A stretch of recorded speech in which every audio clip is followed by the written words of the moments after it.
আমি আজকে একটা বিষয় আপনাদেরকে নিষেধ করে দিয়ে যাই।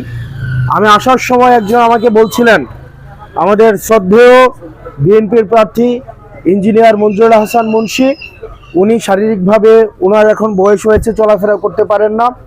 ওনার চলাফেরা করার জন্য ওনাকে 2-3 জন হেল্প করতে হয়। তো উনি নির্বাচিত হইলে চালাইতে পারবেন না, উনি ওনার পরিবর্তে ওনার অন্য কেউ চালাবে, এই জিনিসগুলো বলছিল আমাদের মধ্যে থেকেই। আমি আপনাদেরকে এই সব কথা বলতে আমি নিষেধ করলাম আজকে থেকে, কারণ বার্ধক্য আমাদের সবাইকে পৌঁছাইতে হবে।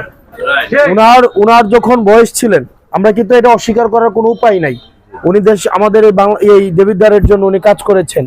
উনার এখন বয়স হয়েছেন, উনি এখন অসুস্থ, উনি হাঁটাচলা করতে পারেন না। সেজন্য আমরা দোয়া করি আল্লাহ ওনাকে সুস্থতা দান করুক, এবং আল্লাহ যেন ওনাকে, আমরা শুরু থেকে গত বছরও আমি যখন বারবারই ওনার জন্য আমি দোয়া চাই।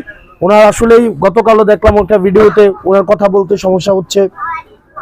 আল্লাহ ওনার সুস্থতা দান করুক, ওনার যেন যেন উনি আমাদের এই দেবিদ্বারের জন্য অনেক কিছু করেছেন। উনি এখন বার্ধক্য উপনীত হয়েছেন, শারীরিকভাবে উনি অসুস্থ। ভিডিওতে দেখলাম ওনাকে হয়তো 2-3 জন সাপোর্ট দিয়ে ওনাকে হাঁটতে হয়, কষ্ট হয়। কিন্তু এই বার্ধক্য নিয়ে বা ওনার যে অবদান নিয়ে কেউ কটাক্ষ করলে সেটা আমি ব্যক্তিগতভাবে এই জিনিসটাকে আমি পছন্দ করব না। তো যারা কেউ যদি আমার প্রিয় হওয়ার জন্য এইভাবে আপনারা এই বিষয়গুলো নিয়ে কথা বলেন আর একজন প্রার্থী সম্পর্কে কটাক্ষ করেন, এটা কোনোভাবেই রাজনৈতিকভাবে শিষ্টাচার সম্পন্ন না। আমরা রাজনৈতিকভাবে সমালোচনা থাকবে, রাজনৈতিকভাবে আমাদের বিভিন্ন ধরনের আমরা একজন আরেকজনকে রাজনৈতিক বয়ানে আমরা মন্তব্য করব, কিন্তু কোনো ব্যক্তিগত বিষয়ে আমরা এই বিষয়গুলো আমরা কখনোই আমরা এগুলো সংবেদনশীলতার সাথে দেখব।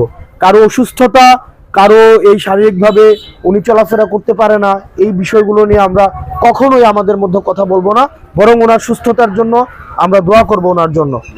কারণ উনি যে অসুস্থতার মধ্য দিয়ে উনি যাচ্ছেন, চলাফেরা করতে যে অসুবিধা হচ্ছে, সেটার জন্য দোয়া করি আল্লাহ যেন ওনাকে সুস্থ করে দেয়।